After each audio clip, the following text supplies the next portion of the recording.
मित्रांनो, 2021 साली पालखी महामार्गाची घोषणा झाली. तसेच तो 2024 पर्यंत पूर्ण होईल असंही सांगण्यात आलं होतं.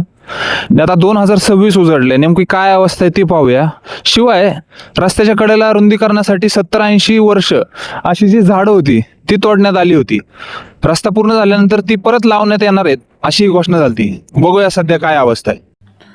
दिवे घाटाच्या अलीकडं पुण्यातून जाणाऱ्या रस्त्याची सध्या अशी अवस्था आहे. म्हणजे ही दुरावस्था नाही आहे, अजून कन्स्ट्रक्शनच पूर्ण नाही झालेलं, त्यामुळं पाणी साचल्यामुळं असं दिसतंय. अंडर कन्स्ट्रक्शन आहे हा रस्ता. आणि दिवे घाटाची परिस्थिती ही अशी आहे, अजून तिथलंही बांधकाम पूर्ण नाही झालेलं रस्त्याचं. दिवे घाटाच्या वरती जो झालाय रस्ता तो अशा प्रकारे झालाय. रस्ता एकदम छान झालाय, पण दुतर्फा झाडं लावण्याचं, हरित मार्ग करण्याचं काय अजून लक्षण दिसत नाहीये. जी झाडं तोडली होती जुनी ती परत काय लावलेली अजून दिसत नाहीये.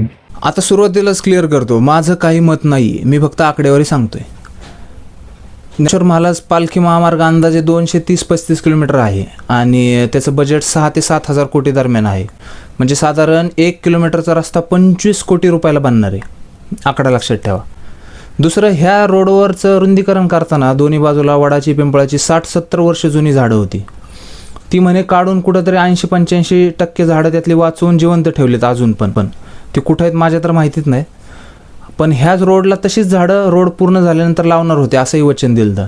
आता आज तर मी बघून आलो, पण माझं थोडं दृष्टीचा प्रॉब्लेम आहे म्हणून मला कुठं दिसले नाहीत.